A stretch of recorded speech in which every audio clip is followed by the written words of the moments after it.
rakkoo nageenyaa naannicha keessatti mudatee to'achuun humna isaatiin ol waan ta'eef mootummaan federaalaa gidduu akka galuuf gaafate. Naannichatti walitti bu'iinsi hidhattootaa fi humnoota nageenyaa jidduutti cimaa dhufe hordofuun rakkoo tasgabbii mudatee to'achuuf mootummaan federaalaa jidduu akka galuufidha mootummaan naannichaa gaafii kana kan dhiyeesse. Hamza Hussein dabaleesnitti hima.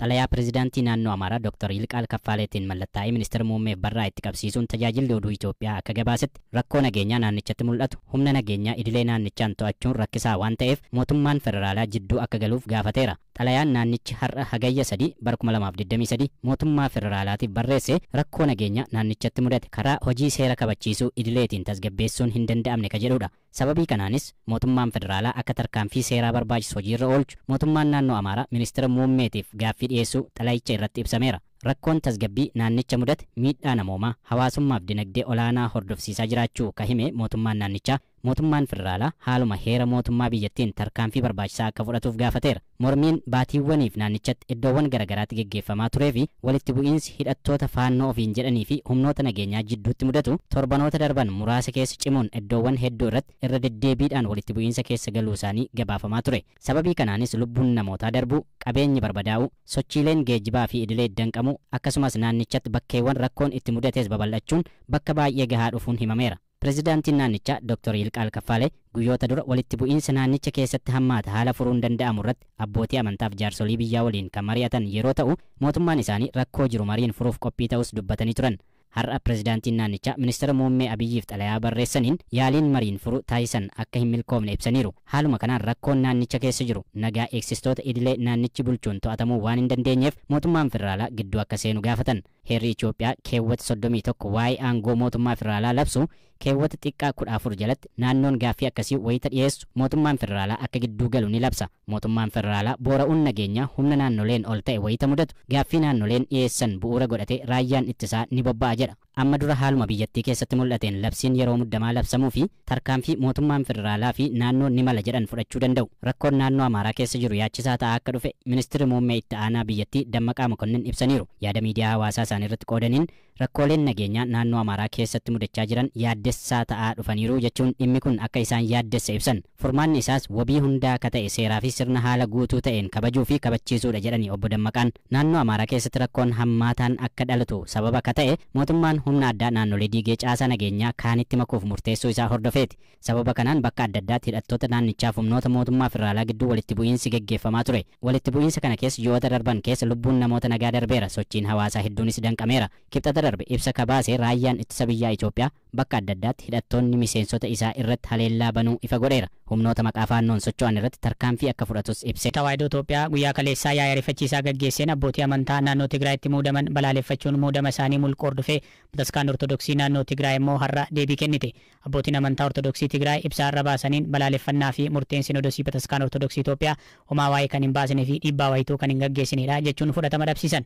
ሲኖዶስ ኢትዮጵያ ብዕለት 26/11/2015 ዓመተ ምህረት ሲኖዶስን ኢትዮጵያ አዶለሰ ድምደሚጃ በረኩመ ለማፊ ኩደሻን አከላኮብሰ ኢትዮጵያቲ ሙርቴን መንበረ ሰላማ ከሰተ ብርሃን ጳጳሶታ ፊ ኤጲስቆጶሶታ አከሰመስ ተጃጅልቶተ ብሮረት ደበርሴ በላለፈና ሆማ ገቲ ህንቀምኔ ዋን ጠየፍ ፉዳተመን ቀቡ በላለፈናን ገቲ ህንቀምኔ ኩን ደምሰ መንበረ ሰላማ ከሰተ ብርሃን ፊ ሲኖዶስ ኦላና በተስካን ኦርቶዶክሲ ተዋሕዶ ትግራይ ረት ዲባ ሆማ ከንን ቀምኔ ፊ ደምሲ ኩን የሮ ቆፍሌ ጉፋቸው አከ እንደንደኝ ምርከኔሶ በርባን Waraana naannoo Tigraayitti waggoota lamaaf gaggeeffamee wal qabatee walitti dhufeenyi Bataskaan Ortodoksii Itoophiyaa fi abbootii amantaa Tigraay gidduu jiru laaffachuu bira darbee naannoo Tigraayitti sinodosiin manbara salaamaa Kasaata Birhaan jedhamu hundeeffamee ture. Sababni ammoo Bataskaan Ortodoksii Itoophiyaa sarbama mirga namoomaa Tigraayitti raawwate keessatti amantoota ishee Tigraay jiran irratti garaa jabaachuun sagalee ishee hin dhageessifne kan jedhuu fi sababoonni biroos ni ka'u. Dhiyeenya kana ammoo sinodosiin manbara salaamaa Kasaata Birhaan Phaaphaasota haaraa biyya keessattii fi alatti muuduu hordofee sinodosiin Bataskaan Ortodoksii Itoophiyaa yaa'ii kaleessa taa'een abbootii amantaa muudama kana raawwatanii fi kanneen muudaman balaaleffachuun muudama isaanii mulqeera. Abbootiin amantaa naannoo Tigraay immoo ibsa irra baasaniin sinodosiin Bataskaana Ortodoksii Itoophiyaa murteessaa keessa hin deebi'u yoo ta'e murtoo ulfaataa fudhachuuf akka jiran akeekkachiisan. Murtoon ulfaataan kun maal akka ta'e garuu adda hin baasne. እቲ ተሐላሊፉ ዘሎ ግዘት ትርጉም ዘይብሉ እኳ እንተሆነ balaaleffannaan taasifame hiika kan hin qabne ta'us ollummaa gaariin akka hin miidhamneef sinodosiin Itoophiyaa keessa deebi'ee akka ilaalu waamicha dhiyeessaa dogoggora isaa kan hin fooyyessine yoo ta'e nutis murtoo ulfaataa fudhachuuf kan dirqamnu ta'uu beeksisuu barbaada. Kan argamu naannoon Gambeelaa, Sudaan Kibbaa, Oromiyaa fi naannoo Kibbaa waliin kan wal daangessu yoo ta'u saboota 5 Anyo'aa, Komoo, Majangar, Nuweerii fi Oppoo jedhaman of keessaa qaba. Dabalataanis sabooti kutaalee biyyattii garaagaraa irraa dhufan naannicha keessa kan jiraatan yoo ta'u yeroo adda addaatti waldhabdee fi haleellawwan sabummaa irratti hundaa'an irra deddeebiin naannoo kana keessatti ni uumamu. Dabalataanis hidhattoonni Sudaan Kibbaa irraa daangaa ce'anii seenan haleellaa naannicha irratti ni gaggeessu. Rakkoo nageenyaa naannoo kana keessa bubbuleef sababi maaliif furmaata dhabee kan jedhu irratti Hamzaa Hussein waan qindeesse qaba. Naannolee Itoophiyaa hanqina nageenyaan raafamaa jiran keessaa tokko naannoo Gambeelaati. Naannoo kana keessatti waldhabdeen gosummaa yookiin sabummaa irratti hundaa'e deddeebi'ee mudata. Haleellaa qaamolee hidhatanii raawwatamuun lubbuun namoota hedduu darbee kaan madaa'anii kaan ammoo qe'ee isaanii irraa buqqa'aniiru. Komishiniin mirgoota namoomaa Itoophiyaa kutaalee naannoo Gambeelaa adda addaa keessatti waldhabdeewwanii fi haleellaawwan uumamaa turuu fi kanaanis sarbamni mirgoota namoomaa mudachaa jiraachuu dhiyeenya ibseera. Akka lakkoofsa Itoophiyaa caamsaa 2015 irraa eegalee aanaa addaa Itaangi jedhamu keessatti waldhabdeen jiraattota muraasa jidduutti uumame saffisaan gara waldhabdee sabummaa irratti xiyyeeffatetti geeddaramu komishinichi ibseera. Torbanoota dura naannichatti akka haaraatti waldhabdee deebi'ee uumameen lubbuun namootaa darbuu hordofee akka lakkoofsa Itoophiyaa adoolessa 13 2015 irraa eegalee labsiin sa'aatii sochii daangessuu labsamuun hojiirra oolaa jira. Magaalaa guddittii naannichaatti ajjeechaan lammiilee nagaa irratti geggeeffamu dabalaa dhufuu isaa akka himan jiraataan naannichaa maqaan isaanii akka himamu hin feene. Keessumaa saboota Nuweerii fi Anyo'aak jedhaman gidduutti waldhabdee uumameen gama lamaaniinuu lubbuun namoota hedduu darbeera jedhan. Hoogganaa paartii warraaqsa dimokiraatawaa uummattoota Gambeelaa obbo Saayimon Tuut akka lakkoofsa Itoophiyaa eebla 2015 irraa eegalee sababa waldhabdeewwan uumamanii fi haleellaawwan geggeeffamaniin lubbuun namoota 200 olii darbuu himaniiru. Bara darbe addi bilisummaa uummattoota Gambeelaa fi waraanni bilisummaa Oromoo hidhata uumuun haleellaa geggeessaa akka turan ka yaadatan obbo Saayimon haleellaa hidhattoonni kun geggeessan hordofee qaamoleen nageenyaa mootummaas lammiilee nagaarra miidhaa geessisaniiru jechuun himatu. Sababa kanaan uummata biratti komiin waan uumameef Atakaaroof waldhabdeen babal'achaa dhufuu ibsan. Keessumaa dhalattoota saboota Anyo'aakii fi Nuweer gidduutti morkiin guddaa akka jiruu fi inni tokko isa tokko irratti haaloo ba'uun tarkaanfii akka fudhatan ka himan obbo Saayimon eeblaa jalqabee ji'ootaaf waldhabdeetu ture. Ji'oota sadan darban keessatti qofa namoonni 200 ol du'aniiru tilmaama jedhu qabna jechuun ibsaniiru. Komishiniin mirgoota namoomaa Itoophiyaa rakkoon nageenyaa naannoo Gambeelaa keessa jiru xiyyeeffannoo mootummaa dabalataa ka barbaadu ta'uu isaa ibsa waxabajjii 16 bara 2015 irratti baaseen akeekkachiisee ture. Naannoon lixa Itoophiyaatti argamtuuf saboota 5 Anyo'aak, Komoo, Majangar, Nuweerii fi Oppoo of keessatti hammattee jirtu kun saboota kutaalee biyyattii garaagaraa irraa dhufanii fi lammiilee Sudaan Kibbaa irraa daangaa ce'anii dhufaniifis iddoo jireenyaati. Dhaabbata biyyoota gamtoomaniitti waajjirri godaantotaa odeeffannoo kenneen godaantonni Sudaan Kibbaa 400 fi 80 ol ta'an naannoo kana keessa da'eeffatanii jiraatu. Mootummaan naannichaa sababa waldhabdee kanaan lakkoofsi namoota du'anii fi madaa'anii meeqa akka ta'e ibsuu baatus nagaa booressuu keessatti ka hirmaatan aanga'ootas ta'e qaamolee biroo adda baasuun akka seeraan gaafatu waadaa seeneera. Sababa waldhabdeewwan uumaman kanaan miidhaa dhala namaa fi qabeenya irra ga'an dabalate naannicha keessatti daandiiwwan barbadaa'an jiraachuu jiraattota irraa odeeffachuu komishiniin mirgoota namoomaa Itoophiyaa ibseera. Torbanoota dura sababa waldhabdee uumameen lubbuun namaa darbuu fi qabeenya irra miidhaan ga'u hoogganaan waajjira kominikeeshinii mootummaa naannoo Gambeelaa obbo Ugaatu Adiing ibsanii turan. Dhimmichi gaaffii sabummaa irra darbee gara dhimma bulchiinsaatti kan darbaa jiru akka fakkaatuu fi gama Sudaan Kibbaanis hidhattoonni daangaa darbanii seenuun bakka Itaangii fi Laaree jedhamu jidduutti hawaasa Anyo'aak waliin dhukaasa walitti banaa jiraachuu jiraataan Gambeelaa irraa dubbisne kun ibsaniiru. Jiraataan kun akka jedhanitti waldhabdee dhiyeenya uumame hordofee humni ittisaa gidduu seenuun haala jiru tasgabbeessuu yaaleera. Naannichatti rakkoon bulchiinsaa akka jiruu fi kunis waldhabdeen hammaachuu isaaf sababa akka ta'e ka himan jiraataan kun mootummaan federaalaas waldhabdeewwan naannichatti uumaman gadi fageenyaan qorachuun furmaata kennuu hin dandeenye jechuun komataniiru. Dabalataanis naannicha keessa baqattoota hedduutu jira. Gambeela keessa baqattoonni jiran 480 ol ta'aniiru. Baqattoonni hedduun isaanii saba Nuweer ka Sudaan Kibbaa irraa dhufanidha. Kanaaf waldhabdeen kun yommuu uumamu baqattoonni kun baqatanii heddumminaan gara magaalaa waan seenaniif jiraattota waliin wal maku jechuun kun waldhabdeen kun hammaachuu isaa irratti dhiibbaa akka uumu ibsaniiru.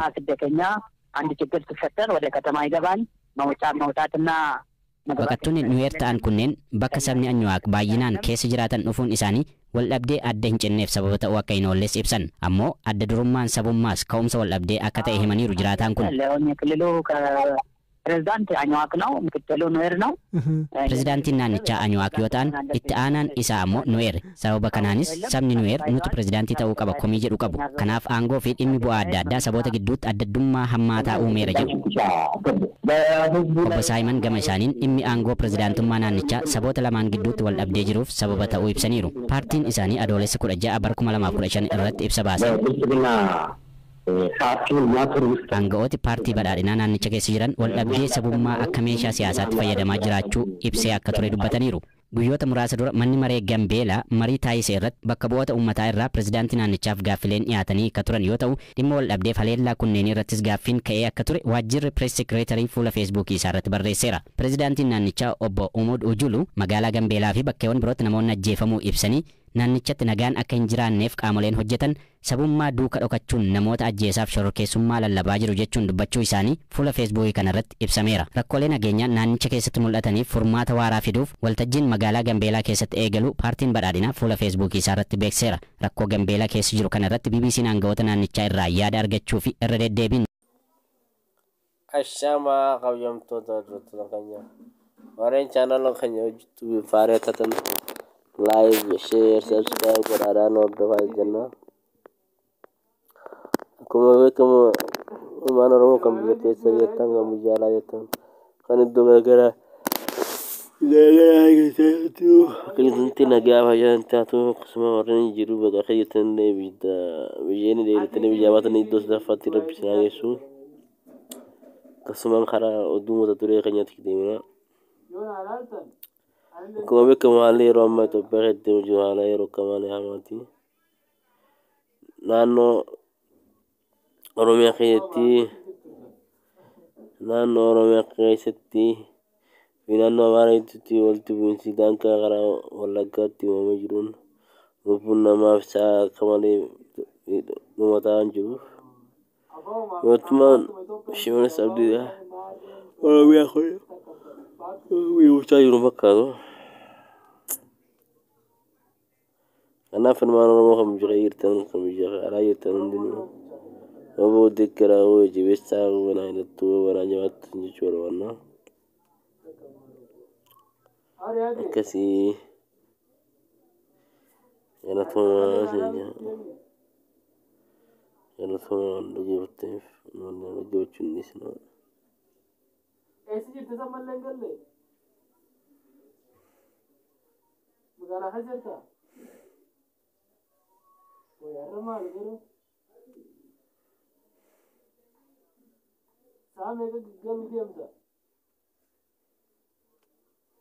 Umekuja saa ngapi?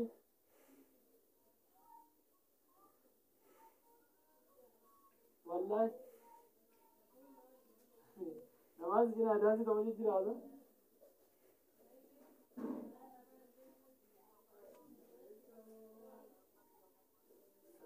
Khadama ki yabar ki ba me khadama ki yawan to komta करता है अमले का अतने ने भी जेव दुगा में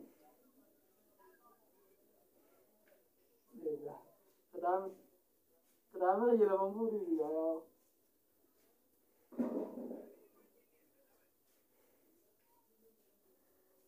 so हमारे दान तो चीज जल्दी नहीं दे जाया दे